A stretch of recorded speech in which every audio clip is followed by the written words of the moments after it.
Welcome, thanks for joining us. And so we're really privileged to have Cathleen McGuigan here, as I told you. She's the editor-in-chief of Architectural Record. And Kathleen, actually Architectural Record has been around for 135 years? 130 years. 130 years, and it is, for all that time, there's only been 2 female editor-in-chiefs, Kathleen being the second one. Something that we have to change in America. And Kathleen, besides doing this, they also run a program called the Women's Forum, which is a 7-year-old program that has been going on, giving recognition to women architects, and each year having, what would you say? You would say it's a forum to talk It's a forum and it's an awards program to recognize the achievements of women in architecture, particularly in design, in 5 areas. We can talk, should we talk about it now? Yeah, let's jump into that. So we just felt, I would love to talk about the film for a few minutes, but after we talk about the film, I can talk a little bit about the genesis of the awards, but we give an award in 5 different areas to 5 different women each year in design leadership. Kind of senior woman architect who has a great deal of work behind her, an emerging generation architect, an innovator. We've given awards to architects who've innovated in materials, sustainability, or sometimes just the nature of their work. This past year we gave the award to a woman who's a landscape architect who's been vital in remediating brownfield, former industrial sites in America, a woman named Julie Bergman, who's also connected to Cornelia Oberlander because she also won a Cornelia Oberlander Architecture Award after we gave ours to her, by the way. An educator we honor every year, an architectural educator. This year it was Deborah Burke, the dean of Yale School of Architecture. And then somebody who's an activist in some area, and this year a very interesting architect, Tamara Begay, who was the first Native American architect licensed in the state of New Mexico and works with indigenous communities in Mexico. So it's always a very interesting mix of women. Annabelle Seldorf was our design leader this year, and Amanda Williams was our new generation leader because she isn't trained as an architect but works as an artist. So we try to really broaden and expand the definition of how women in architecture work and affect society. And I think that's what we very much see in this film. I really was interested in the 4 women and the different kinds of work, where they overlapped and where they've gone in different directions. So the perfect segue into the film. So let's talk a little bit about, actually give us your thoughts about what you saw, what drew you into this film, what you liked about it, Well, I think it's interesting to take 4 women who are visionaries who continue to work very late in their careers. Cornelia Oberlander died a year ago, not quite a year ago, at the age of 99. But as she says in the film, she kept on working and kept on working. The other 3, I would say Phyllis Lambert is tremendously influential. We knew all about how she told her father he had to hire Mies van der Rohe to build the Seagram building in New York, which is one of the most important iconic works of modernism anywhere in the world, and how she worked with him. But I didn't know what she had done for preservation in Montreal, as did Blanche Lemko van Ginkel, who is incredibly important. And and then we saw Denise Scott Brown, who I didn't realize had worked in South Street in Philadelphia. So we see these women, and Cornelia Oberlander as well, we see them all working very much in cities and communities, and their preservation work is not just about buildings, saving buildings or neighborhoods, it's about saving communities, and all of their work, whether it's new work or that kind of work in cities, is completely geared toward people and the social good. It struck me. Yeah, I think it's really great that all four of them have such a strong social component, community component. And, you know, it might have just been who they are, or it might be the fact that they were a little wiser because they were women, or possibly because they, you know, not that men don't have that also sometimes, but the four of them had really this amazing sense of community to them, and they all seemed really driven by that in all of their work. And, you know, as difficult as it still is in many ways for women in architecture in North America, and we can talk about that in a minute, you can't help but be impressed by the personalities of these women who all emerged in a very singular fashion. I think Blanche was one of the first women to study at Harvard. She was the first dean of an architecture school anywhere in North America. They were all pioneers, and I think if you have that kind of determination, it was incredibly difficult for them in some ways, but in other ways they were so used to being often the only woman in the room. It's a very striking picture of Phyllis Lambert sitting in that building committee around that crowded conference room table, and she's the only woman, but also by far the youngest person. But man, nobody wanted to go up against her. She was tough. Didn't hurt that she was the boss's daughter, but she was tough and she knew what she was doing. So they had something really remarkable, each of them in her own way. I love when Denise Scott Brown says, you know, women are always supposed to be pleasant and make nice and smile. And she said, I refuse to do that because it was bad for me to be that kind of false person. So they each one went on her own path.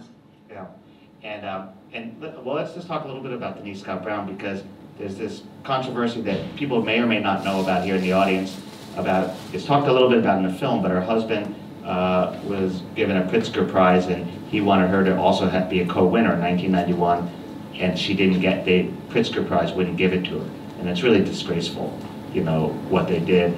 And, you know, so, I mean, let's talk a little bit about that, Kathleen, because, you know, I mean, as that goes forward, what happens with that whole story?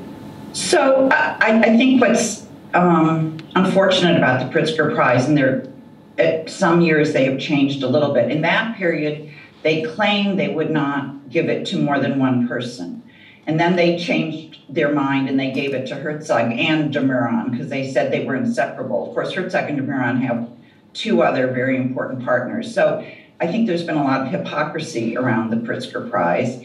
And it also really elevates this idea of architecture as designed by the lone heroic figure.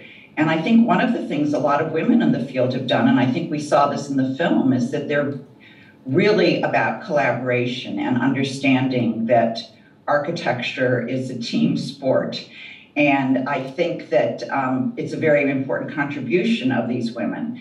So following this, you know, completely overlooking Denise Scott Brown when they awarded the prize to Robert Venturi in, I think it was 1991, a group of women at the Harvard Graduate School of Design, two women in particular, in the spring of 2013, decided to launch a petition to force the Pritzker Prize to retroactively give the award to Denise Scott Brown that they had overlooked. This is touched on in the film as well.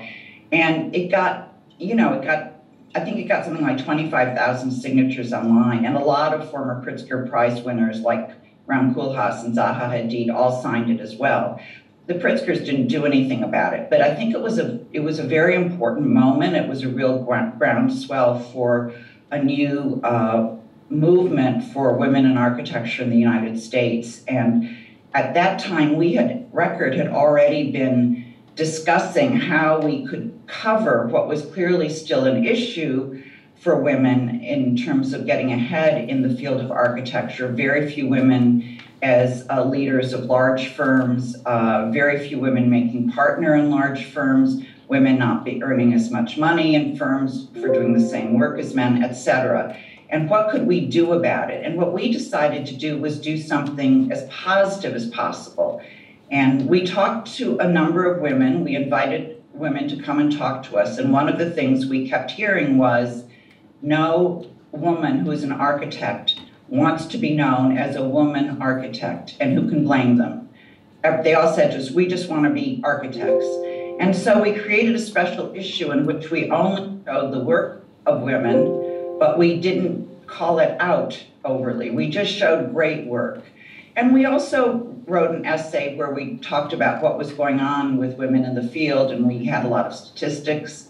There's a lot of concern about women leaving the field around the 30s, and it's usually a time when a crunch comes, maybe they're having families, maybe they have to care for someone in their family, and the demand for architecture rates. Still, all of us grappling with the idea of work-life balance. But out of this special issue, which we published in 2013, came the idea for our Women Architectural Records Women in Architecture Design Leadership Awards, and we're the only such award in the US, and we're very proud of it. So the first year was 2014, and we just finished, as you said, I think that we had the eighth cycle. You said seven or eighth cycle in 2021. Yeah. So, well, let's jump into talking a little bit about the awards, and also about, give us your perspective, more of it about, because there's women here in the audience, what's it like, the challenges for women in the States as architects? What special challenges do they face that maybe men don't face in the States, if you think there's any? So I do think there's been an enormous awareness raised in the last few years that's helped women, and there are many more outlets for women to get their work out. There's a lot more discussion of it. Certainly large firms have been under pressure to promote women. Many firms have, like Skidmore, Owings Merrill, have committees within the firm which are helping to advance women. And also, I think there's much more tolerance for family time, trying to help people with the work-life balance. We interviewed a very interesting woman. A lot of women, of course, who are highly visible have their own practices, and I think that's significant, either on their own or sometimes with the partners. Denise Scott Brown and Robert Venturi had a partnership. But I think that for those women in big firms is where we're really trying to see, where we really need to see more advancement and more equality. I mean, it's really a problem. And it's really a problem when women go to construction sites, or when they meet with clients. I mean, we're seeing more women in fields like construction and development and real estate, but we need to see even more of it. There was a very good bias study done last year. It was commissioned by the American Institute of Architects, and it was published in December. And it's unfortunate that it shows that how women feel they're treated in firms has not, in many ways, is still a real problem. And they also looked at race as well as gender. And the women who are having the biggest challenges and feeling the most left out of important discussions or finding advancement difficult are women of color. And that's followed by white women too. Women are just still having a harder time in architecture.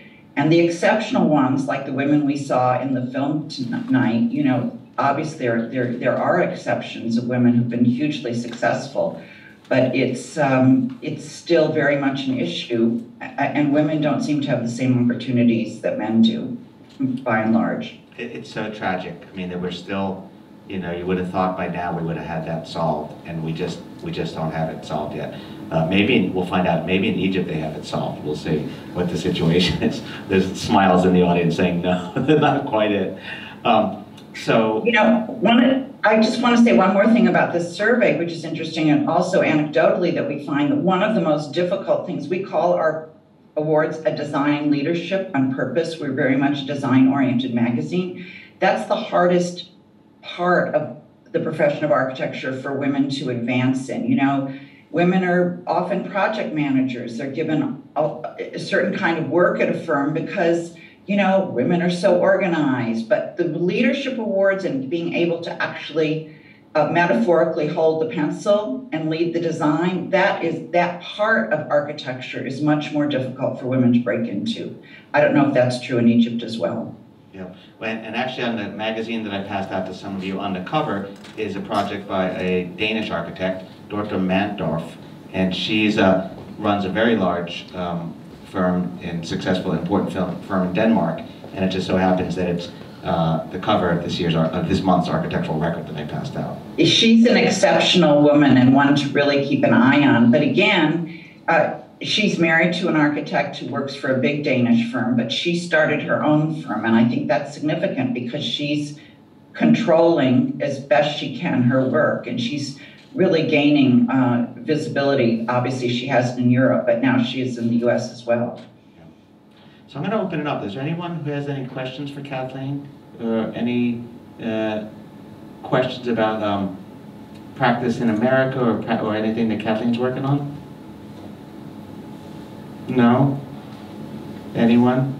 It's a great opportunity to have Kathleen's got so much experience in this, and she's been, working not on just women's issues, but talk about architecture and design for so long.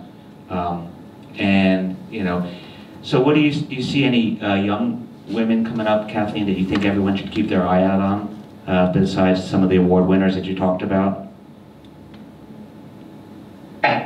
Did you? Kyle, I'm having a little trouble hearing you. Right. I can't hear you very well right now. Okay, I'm going to speak up. Can you hear me now if I speak like that? Yes. Okay. Yes. So yeah. Since there's not a lot of a little shyness in the audience here to come up and talk, tell us a little bit about some of the women you think, up-and-coming women in the architectural and design field that you see that people should keep their eyes out on besides Dorthe. Well, that's a difficult question. I do think it's interesting to watch somebody like Annabelle Seldorf, who has, who was our design leader last year, has started her practice by doing old buildings, redoing them beautifully, and she has a lot of cultural buildings she's worked on. She goes in and she's kind of invisible. She's not making a show of her architecture. She's taking old buildings. She did her first major project was the Neue Gallery in New York. Very subtle interventions that make them much more, update them and make them much more people-friendly, easier to navigate, and knows how to show art at its advantage.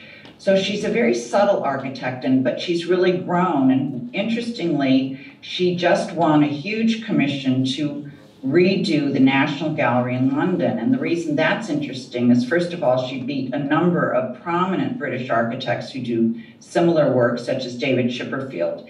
And secondly, what's interesting about it is that the last architects who did a major overhaul of the National Gallery in London were Robert Venturi and Denise Scott Brown, which I covered at the time. Oh gosh, this has got to be 25 years ago or more. And she apparently has been talking to Denise about this, and they have become, they've been able to talk about the challenges of it. And it's doubly interesting because Annabelle is about to open a gallery that she redid in La Jolla, California, that was last done by Robert Venturi and Denise Scott Brown. And there was some controversy over her removing some aspects of their architecture. But now she and Denise apparently have become very collegial over discussing this very important commission that Annabelle Seldorf will begin to launch in London.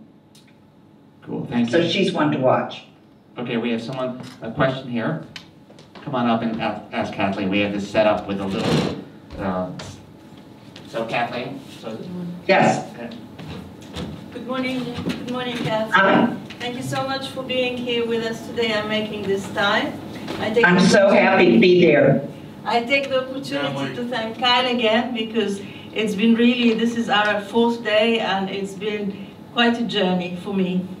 I have a background in development with the UN, etc. So I have 3 questions.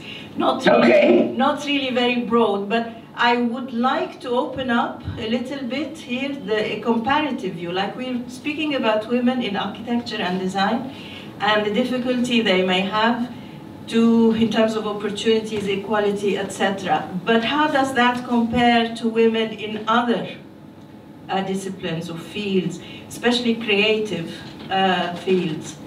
The other thing I would like to understand that angle about architecture and design crossing frontiers.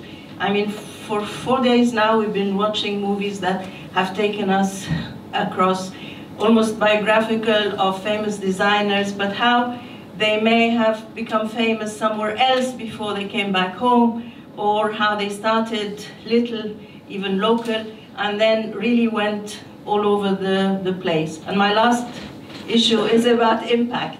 You know, these films have such a strong, they're educational for sure, they're visual, very entertaining, but then again, they impact us in a very human way.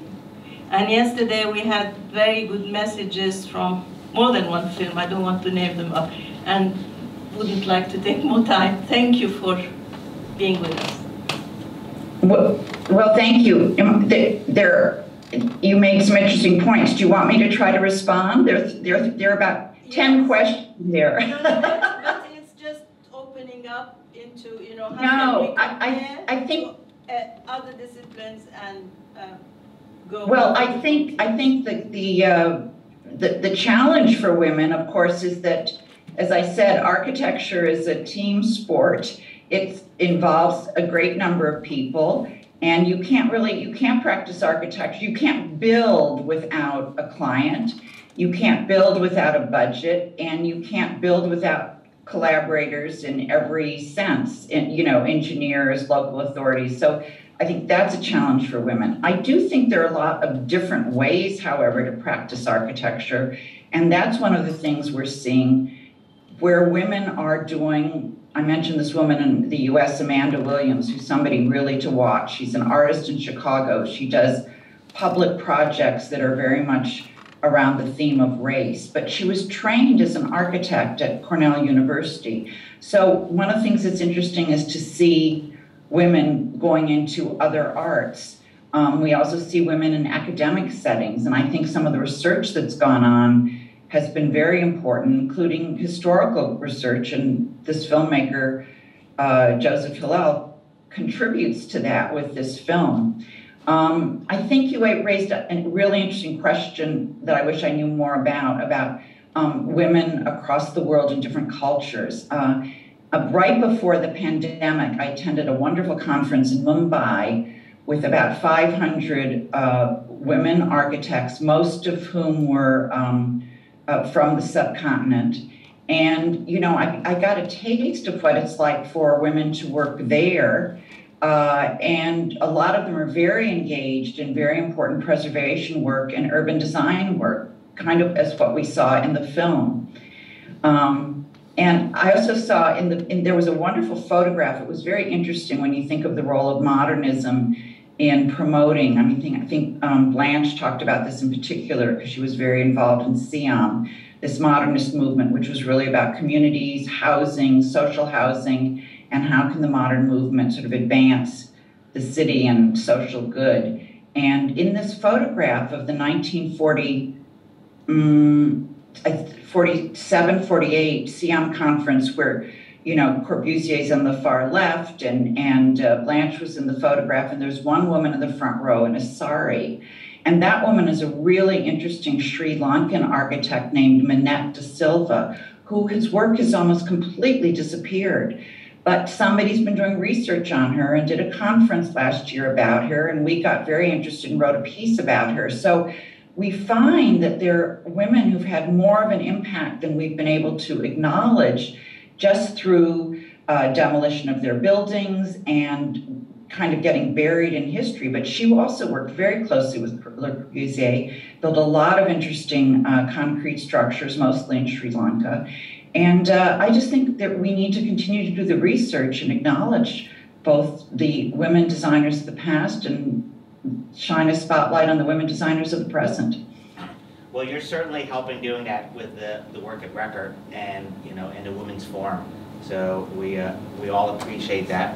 And we also appreciate you getting up so early. Kathleen got up, it's 7:30 in the morning, Sunday morning, which is the day off in the I was States. thinking the same thing. Yeah. I was saying it must be very early. You can see the sun. The sun on my face is from the sun that is just rising, coming in the window. So thank you very much, Kathleen, for joining us.